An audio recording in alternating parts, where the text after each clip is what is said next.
नमस्कार दर्शकों, जेके प्राइम में आपका स्वागत है। मैं हूं विनोद कुमार। दर्शकों, रियासत की सियासत के इतिहास में नया अध्याय जुड़ने वाला है और उसका आगाज शुरू हो गया है।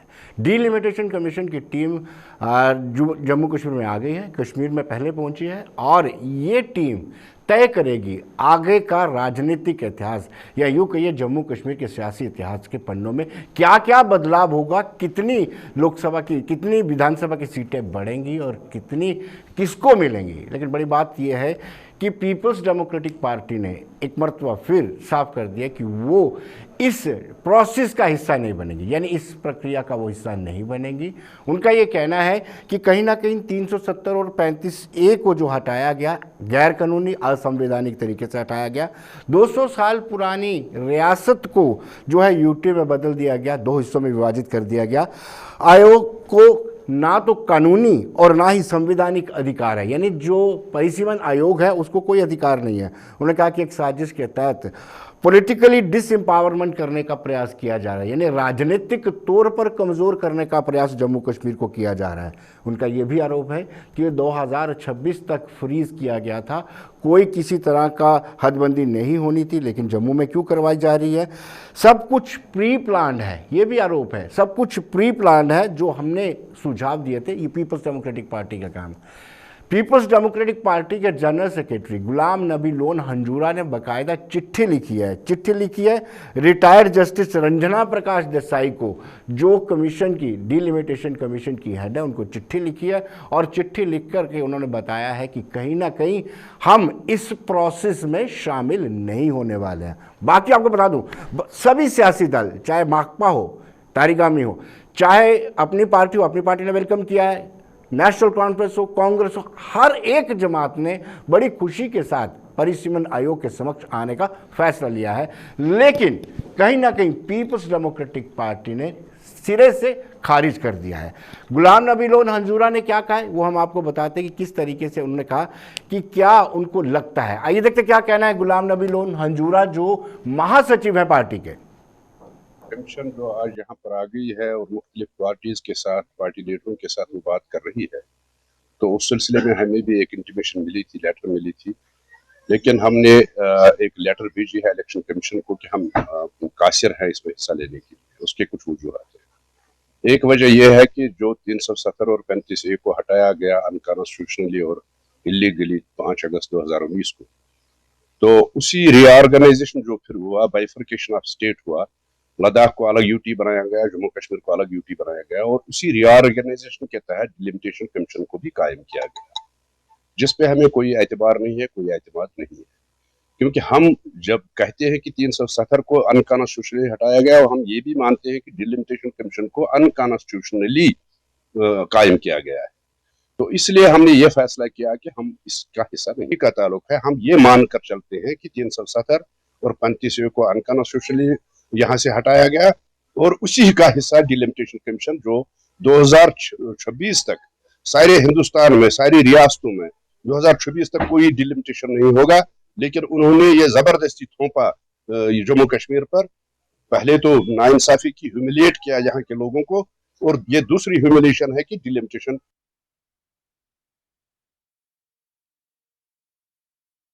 तो दर्शकों, आपने देख लिया कि किस तरीके से उन्होंने अपने तर्क दिए हैं। जो पहला तर्क उन्होंने दिया है कि 370 और 35A को जो हटाया गया है अनकॉन्स्टिट्यूशनल है, यानी गैर असंवैधानिक तरीके से हटाया गया। दूसरा, उन्होंने कहा कि कहीं ना कहीं ये जो कमीशन है, इसको कानूनी और संवैधानिक कोई राइट नहीं है और ये भी गैर कानूनी और असंवैधानिक तरीके से बनाया गया है, कमीशन को गठित किया गया है। उन्होंने ये भी तर्क दिया कि बाकी देश भर में 2026 तक फ्रीज कर दिया गया है, परिसीमन नहीं होगा, लेकिन जम्मू कश्मीर में क्यों करवाया गया।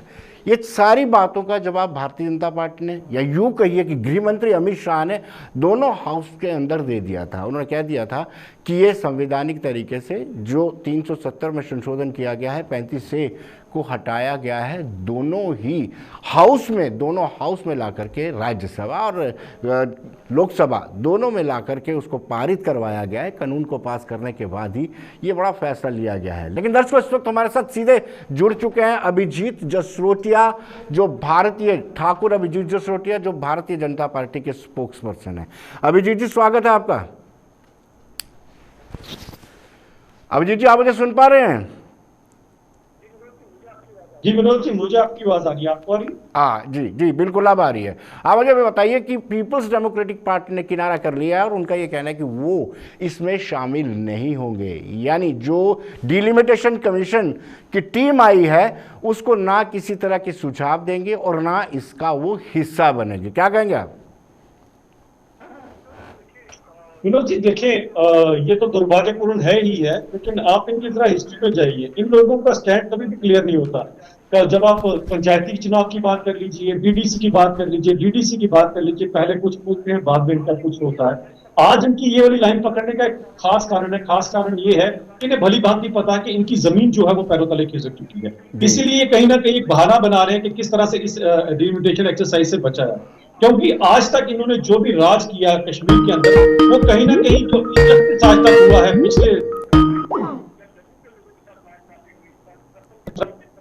से, यहाँ पर सीटें कम, वहां पर ज्यादा, तो जबकि पॉपुलेशन जम्मू की 20 लाख थी, कश्मीर की। ये लोग अगर आज तक जो है अपना राज करते रहे तो इसी जो इन्होंने नाइंसाफी की उसी के दम पर करते रहे। लेकिन अब जब इस डिलिमिटेशन एक्सरसाइज के बाद हकदार को हक मिलेगा, जम्मू और कश्मीर दोनों हितों के साथ इंसाफ होगा, ये इनको कभी भी अभिजीत जी, हकदार को कैसे हक मिलेगा? जो है अभिजीत जी, कुछ लोग क्वेश्चन उठा रहे हैं कि कैसे हकदार को हक मिलेगा। 2011 की जनगणना पर लोग बड़े सवाल उठा रहे हैं कि कहीं ना कहीं वहां जनसंख्या ज्यादा दिखाई गई है, तो क्या इससे वो राइट मिल पाएंगे, न्याय होगा जम्मू खित्ते के साथ?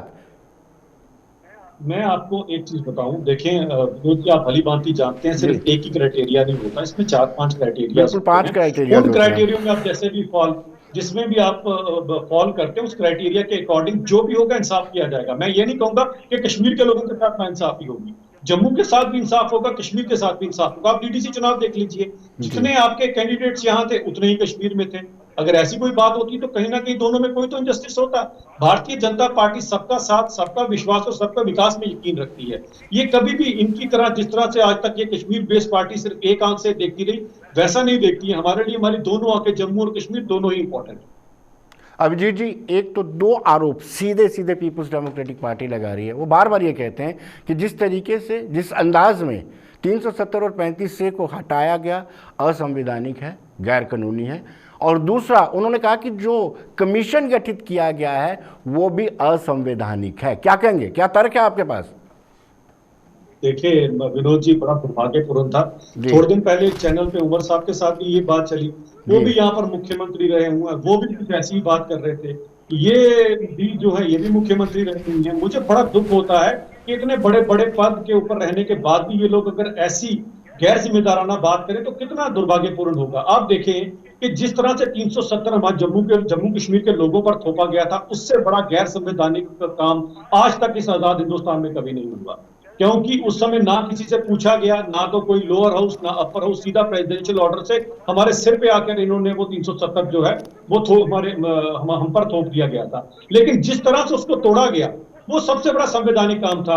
आपके सामने देखिए, लोअर हाउस में, अपर हाउस में प्रॉपर डिबेट होने के बाद फिर ये ऑर्डर निकाला गया था। मुझे लगता है इन लोगों को अभी तक यही क्लियर नहीं है कि संवैधानिक और गैर संवैधानिक क्या होता है, तो ये पता नहीं किस चीज पे अपनी सियासत कर रहे हैं। अभिजीत जी, इनको एक और संशय है, डाउट है इनको। इनका कहना है कि ये सारी चीज़ें प्री प्लान्ड है, ऑलरेडी कमीशन ने अपनी रिकमेंडेशन बना दी है, तैयार कर दी है, सिर्फ और सिर्फ ये फॉर्मेलिटी के लिए यहाँ पर विजिट कर रहे हैं। देखिए, लोगों को बरगलाने के लिए ये वक्तन फवक्तन कोई ना कोई स्टेटमेंट देते रहते हैं।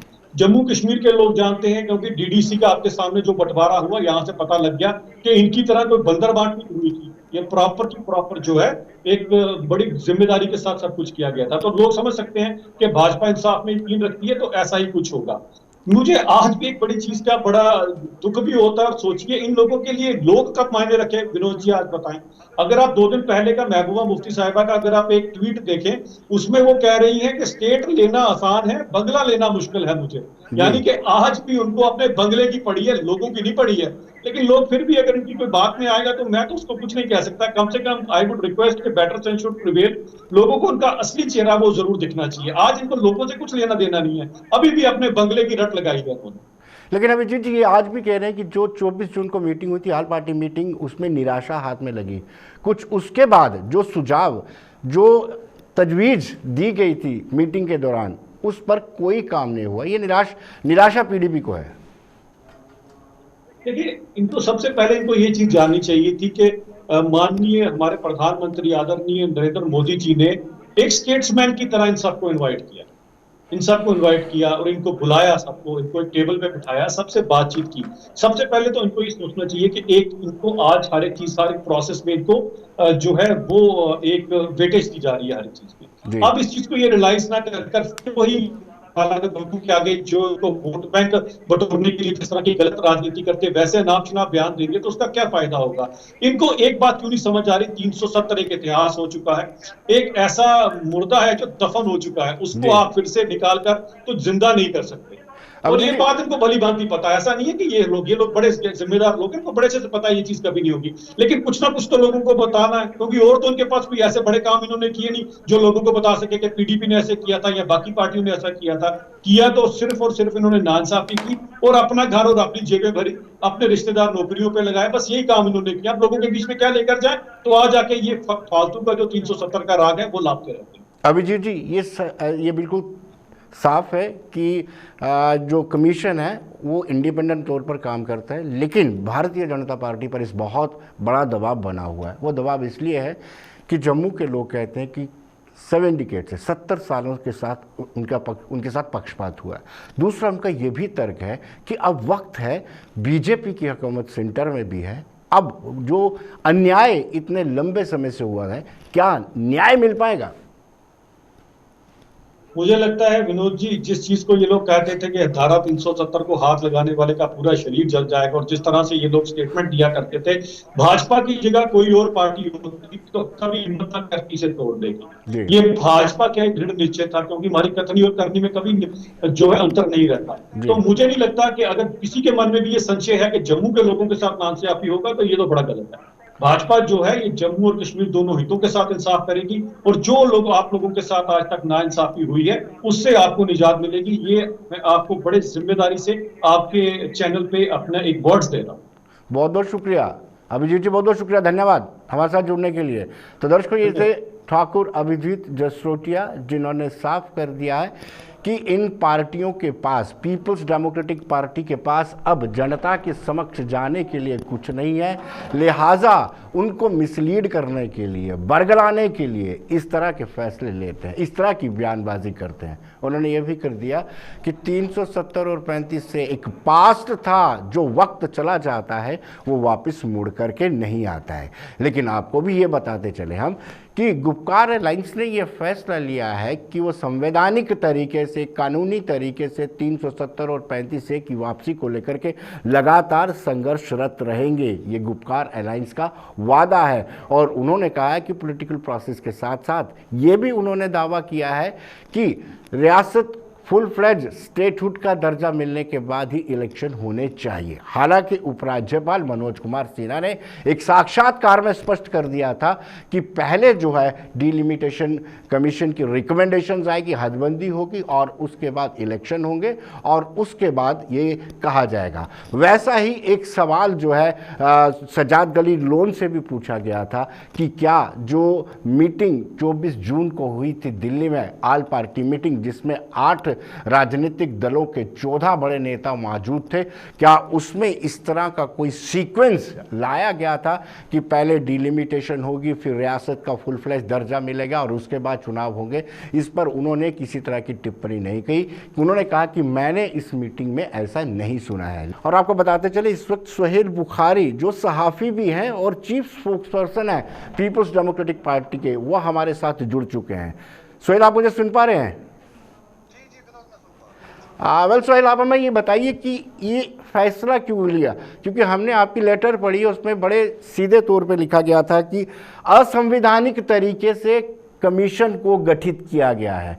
कैसे आप तर्क देते हैं कि ये असंवैधानिक है, अनकॉन्स्टिट्यूशनल है?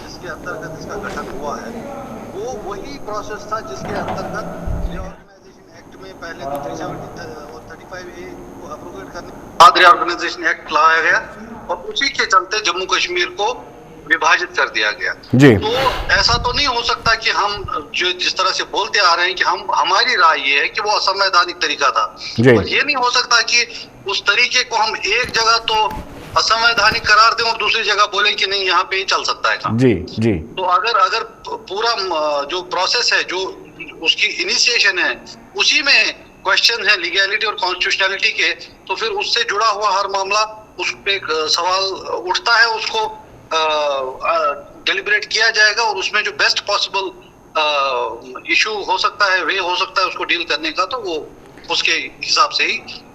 सर, आपने एक और आरोप लगाया है कि पॉलिटिकली डिसएम्पावरमेंट करने का प्रयास है, और ये भी कहा है आपने कि ये सारा प्री प्लान था। इज इट पॉसिबल, ये प्री प्लान हो सकता है, क्योंकि ये इंडिपेंडेंट तौर पे काम किया जाता है कमीशन का? विनोद, आप मुझे बताइए, आप जम्मू में तो खास तौर से आपकी बातचीत भी होती है और सक्रिय भी हैं आप जी, क्या आप इस बात से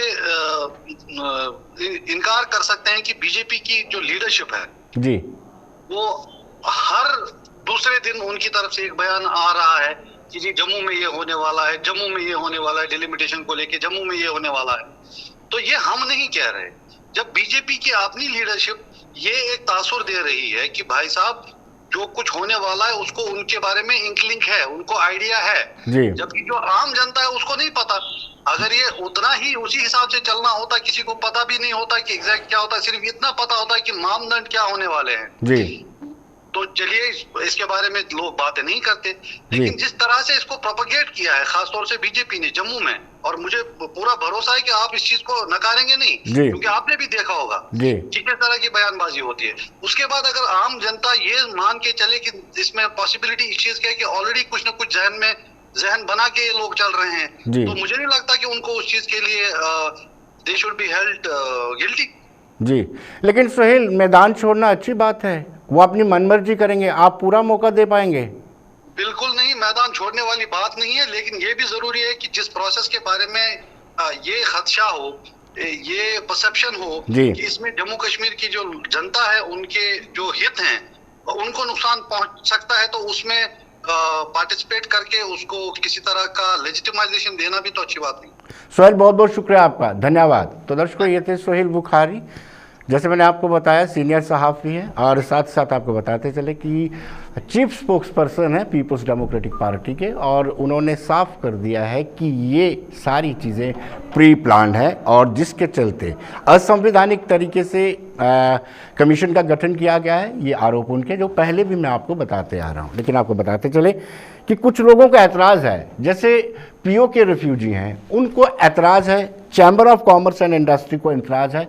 chamber of commerce and industry के जो गौरव गुप्ता हैं उनका क्या कहना है वो हम आपको बताते हैं। उनका कहना है कि उनको इनविटेशन नहीं मिला है, और आपको बताते चले कि chamber of commerce and industry ने जितनी भी एजिटेशंस जम्मू को लेकर के हुई हैं, चाहे वो लैंड रो हो, दरबार मूव की बात हो, या बड़ी बड़ी जितनी भी एजिटेशंस हुई हैं जम्मू हित में, वो उन्होंने एक लीड रोल प्ले किया। देखते क्या कहना है उनका।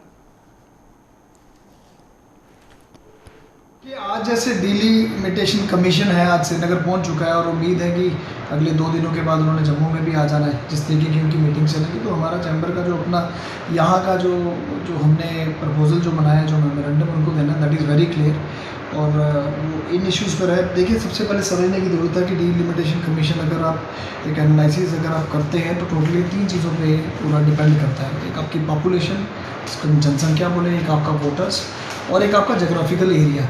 फिर उसका कैलकुलेशन करके जो सामने आपके पास फिगर्स आती हैं हम उसको कंसिडर करते हैं। अब सबसे बड़ी बात है कि 2011 में जब यहाँ पर सेंसस हुआ, जब यहाँ पर जनसंख्या का जब पूरा कैलकुलेशन हुआ, तो उस समय यहाँ पर एक फजिंग हुई, जो कि एवरीबडी नो, सबको पता है कि उस समय किस तरीके से जो पॉपुलेशन को मैनिपुलेटिव तरीके से, किस तरीके की जो उस समय की यहाँ सरकार थी उसने किस तरीके कैलकुलेशंस की।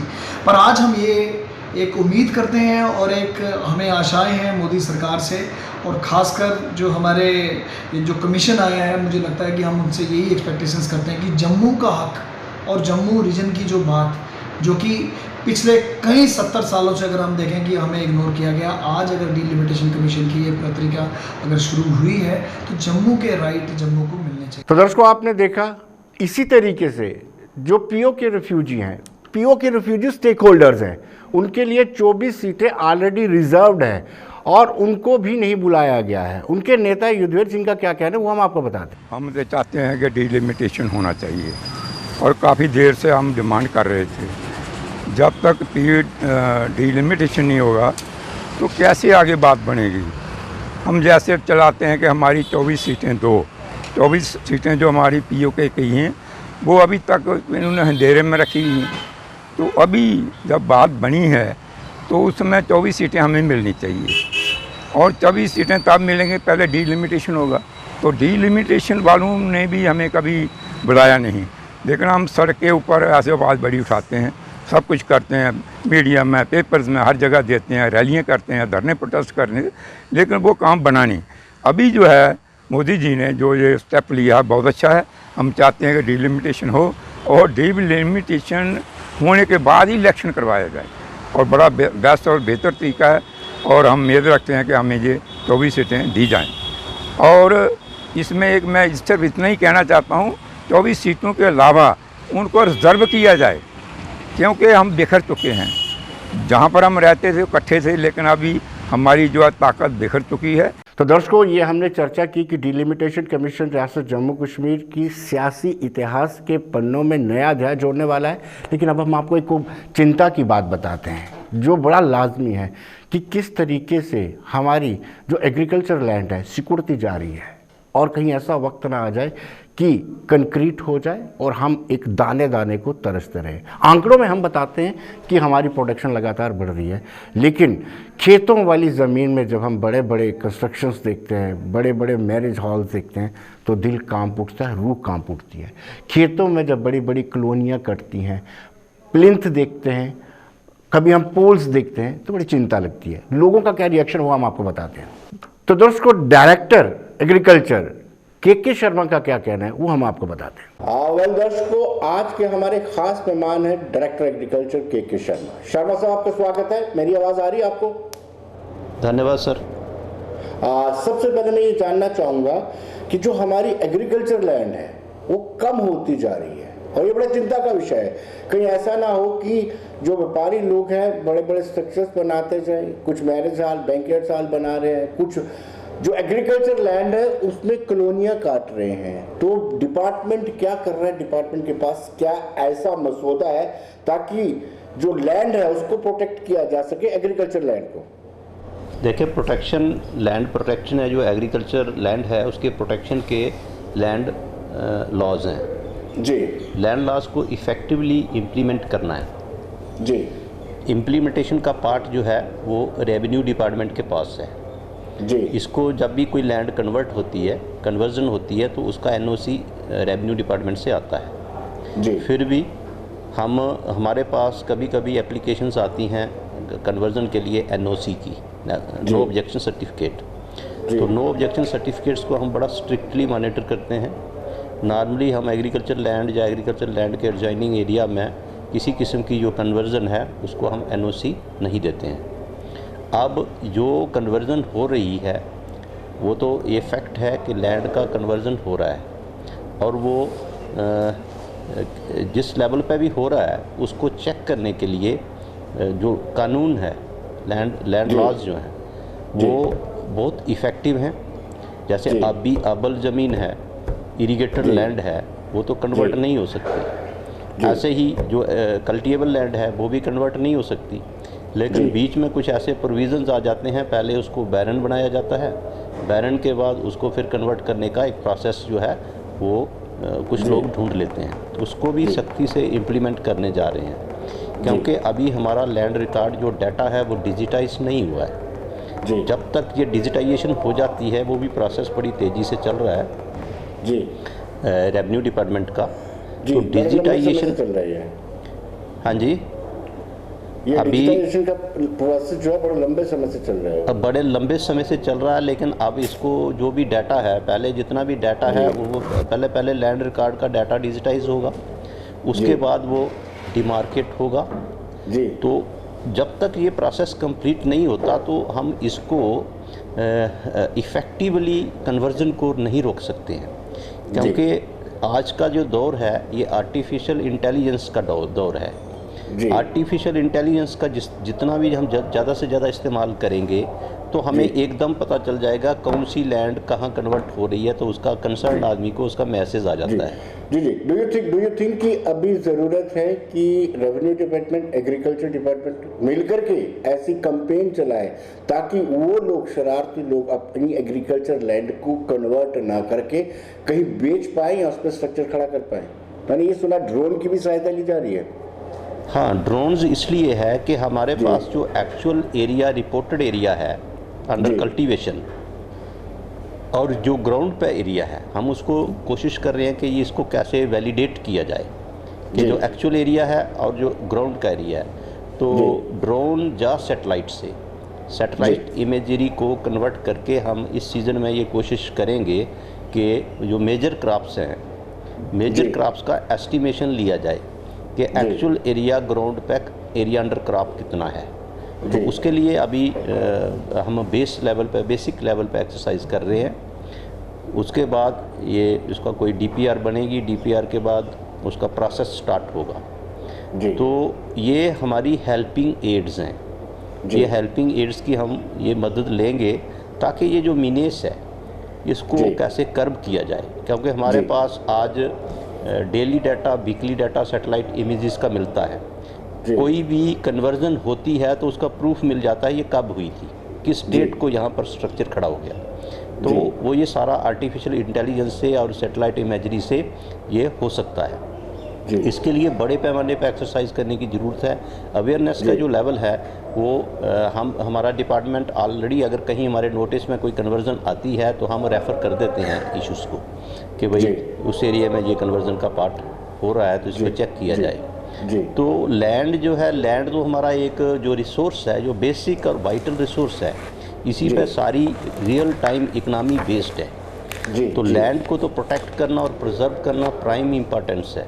अगर हम इसको नहीं बचाएंगे तो फ्यूचर जनरेशन को क्या खिलाएंगे। तो ये बहुत कभी आपको ये लगा है कि कहीं ना कहीं कोऑर्डिनेशन, तालमेल की कमी है रेवेन्यू डिपार्टमेंट और एग्रीकल्चर डिपार्टमेंट में? इतना बढ़िया तालमेल होना चाहिए कि कहीं ना कहीं कोई भी ऐसी हिमाकत ना कर पाए। एक्चुअली ये है कि ये जो डोमेन है, डोमेन अलग अलग है। एग्रीकल्चर का मेन फोकस रहता है प्रोडक्शन, प्रोडक्टिविटी और फार्मर्स की इनकम को डबल करने के लिए हमारा फोकस यहाँ तक है। और जो लैंड की प्रोटेक्शन का जब बात आती है तो प्राइमरी उसकी रिस्पॉन्सिबिलिटी है वो रेवेन्यू डिपार्टमेंट के पास है।